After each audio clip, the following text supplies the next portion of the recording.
Friends, आज के इस नए वीडियो में आप सबों का स्वागत है। आज मैं एक विद्यालय के बगल से गुजर रहा था। हिंदी मीडियम का वो विद्यालय था और सरकारी विद्यालय ही हिंदी मीडियम के हुआ करते हैं। यदि हिंदी मीडियम का स्कूल खुल जाए अपने यहाँ तो शायद अभिभावक को उसमें रुचि नहीं लेते। हाँ, इंग्लिश मीडियम वाले स्कूल में अभिभावक रुचि लेते हैं और ऐसा प्रतीत होता है कि शायद इंग्लिश स्कूल में एडमिशन कराने के बाद बच्चों का भविष्य अच्छा होगा। तो अच्छा हो भी सकता है और यदि सही वातावरण उनको ना मिले तो शायद ये सोच आपकी विफल भी हो जा सकती है, क्योंकि इंग्लिश स्कूल में पढ़ने वाले बच्चों को आप वो माहौल नहीं दे पा रहे होंगे जो माहौल उनके सीखने के लिए आवश्यक है। चलिए हम बात करते हैं अपने उन प्यारे बच्चों की जो हिंदी स्कूल में शिक्षा ग्रहण कर रहे हैं। शिक्षा के प्रति बच्चों का रुझान कम है। सिर्फ हमारे बच्चे जो भी प्रयास कर रहे हैं या जो भी प्रयास करते आपको दिखते हैं कि बच्चे शिक्षा ग्रहण करने के प्रति रुझान रख रहे हैं, ये सब एक सर्टिफिकेट के लिए है। और जब वो 10वीं पास करेंगे, फिर इंटरमीडिएट में एडमिशन लेंगे, फिर वहाँ पास करेंगे, फिर ग्रेजुएशन में एडमिशन लेंगे और फिर 3 साल के बाद ग्रेजुएशन का एग्ज़ाम देकर ग्रेजुएट हो जाएंगे। लेकिन हमारे बच्चों ने इस दौरान क्या हासिल किया इसमें बच्चों को पता नहीं होता। मैंने देखा है हमारे बच्चे सही ढंग से हिंदी बोल नहीं पाते। ग्रेजुएशन के पश्चात की बात मैं कर रहा हूँ, मैं 10वीं के बच्चों की बात नहीं कर रहा हूँ। जो बच्चे ग्रेजुएट हो चुके हैं वो भी हिंदी सही ढंग से नहीं बोल पा रहे, सही ढंग से लिख नहीं पा रहे, क्योंकि स्कूल और कॉलेज के काल में उन्होंने अपनी भाषा पर बिल्कुल ध्यान नहीं दिया है। और भाषा सीखने के लिए आपको पुस्तकों का सहारा लेना पड़ेगा। आप किसी दूसरे से सीख नहीं सकते। यदि आप चाहते हैं कि आप अपनी भाषा, जो आपकी मातृभाषा है हिंदी, उसको अगर आप सही ढंग से बोल पाएँ, सही ढंग से मेरा मतलब है कि काम चलाओ बेहतर, आप बिल्कुल ही उसके विद्वान हो जाएं, वो मैं नहीं कह रहा। मैं कह रहा हूँ कि सुनने में लोगों को अच्छा लगे और बोलने में भी आपको कोई मेहनत ना करनी पड़े। इस ढंग का सीखना अपने मातृभाषा का तो होना ही चाहिए। लेकिन हमने देखा है हमारे बच्चों की हिंदी काम चलाऊ है, और ऐसे में जब आपकी मातृभाषा ही सही नहीं होगी, आपको शिक्षित मानने के लिए बाहर वाले कैसे तैयार हो। जिस माहौल में रह रहे हैं वहाँ सब की भाषा वैसी ही है, तो आपके पेपर के हिसाब से लोग बोलते हैं कि बीए पास कर गए हैं साइंस से, आर्ट्स से वगैरह। पर जब आप बाहर के प्रदेशों में जाएंगे, जब किसी शिक्षित माहौल में जाएंगे, तो आपकी ये भाषा कहीं भी आपको शिक्षित साबित नहीं करेगी। हम शिक्षा ग्रहण करने में कितने वर्ष लगा रहे हैं?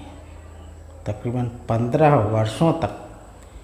10th तक आए आप तो वहाँ कितने वर्ष लगे? इंटर और बीए जोड़ लें, आपको लगभग 15 साल हम शिक्षा ग्रहण करने के नाम पर लगे रहते हैं, पर हमारी मातृभाषा भी सही नहीं हो पाई हमारी। ये दुखद है। इसमें आपका कोई कसूर नहीं है बच्चों, आपका कोई कसूर नहीं है। जो हमारा परिवेश है, जो हमारा माहौल है, जो विद्यालय में जिन चीज़ों पर फोकस किया जा रहा है, उसमें लैंग्वेज पर फोकस किया नहीं जा रहा है कि बच्चों का लैंग्वेज अच्छा हो, उनकी मातृभाषा है तो इसका ज्ञान उनको हो, उसे जब लिखें तो इनकी हैंडराइटिंग अच्छी हो। तो इस किस्म के ध्यान विद्यालयों में बच्चों के प्रति नहीं दिए जा रहे हैं और हमारे बच्चे अपनी मातृभाषा भी सही ढंग से बोल नहीं पा रहे हैं, लिख नहीं पा रहे हैं। तो बच्चों यदि ज़िंदगी में सफल होना है, अपने अंदर आत्मविश्वास पैदा करना है, तो कुछ न कुछ सीखना है जो आपको औरों से बेहतर बनाएगा। दूसरों की तुलना में कुछ ज़्यादा सीखना है, तभी आपका आत्मविश्वास बढ़ेगा, तभी आपका मनोबल ऊंचा होगा। तो हिंदी कम से कम मातृभाषा है, इसको सीखने की चेष्टा करें। और जो हमारे बच्चे 10 क्लास के आसपास पढ़ रहे हैं, उनके पास अवसर है कि वो अपने इस भाषा, अपनी इस मातृभाषा ठीक कर ले सकते हैं। और इसके लिए जो करना है उनको, वो ध्यानपूर्वक हिंदी के पुस्तकों को पढ़ना है आपको, और उच्चारण करके पढ़ना है, यानी कि आवाज़ आपकी बाहर आनी चाहिए। अब ज़ोर ज़ोर से चिल्ला के नहीं पढ़ना है, पर आप सुन पा रहे हो उतना ज़्यादा आवाज़ आना चाहिए आपके अंदर से। और आप उसको पढ़ने की पहले चेष्टा करें, शुद्ध शुद्ध पढ़ने की चेष्टा करें, फिर शुद्ध शुद्ध लिखने की चेष्टा करें। इतना अगर आप कर रहे हैं तो आपके हिंदी में, आपकी मातृभाषा में सुधार आने लगेगा।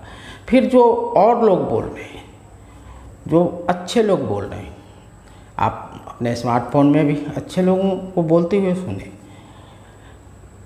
या फिर आप समाचार वगैरह सुने, वहाँ लोगों को बोलते हुए देखें। उनसे देखें कि उनसे आपके भाषा में क्या अंतर पड़ रहा है, कहाँ वो कैसे बोल रहे हैं, आप कैसे बोल रहे हैं। इस तरीके से धीरे धीरे के प्रयास के पश्चात आप निश्चित रूप से अपनी मातृभाषा को सही कर पाएंगे। तो बच्चों, आप कृपया अपनी मातृभाषा को सही कर लें। मातृभाषा यदि आपकी सही हो जाएगी, आपका बोलना और लिखना सही हो जाएगा, थोड़ा हैंडराइटिंग भी बना लें तो और भी प्रतिष्ठा आपको मिलेगी। तो समाज में जहाँ जाएंगे वहाँ आपको सम्मान की दृष्टि से देखा जाएगा।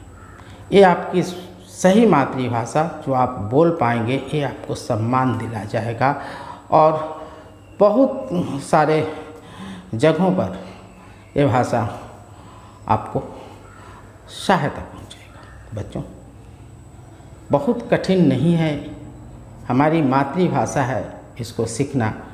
तो यदि आप इसे सीखने का प्रयास करते हैं तो आपके भविष्य में बहुत ही लाभप्रद साबित होगा। तो आज के वीडियो में इतना ही।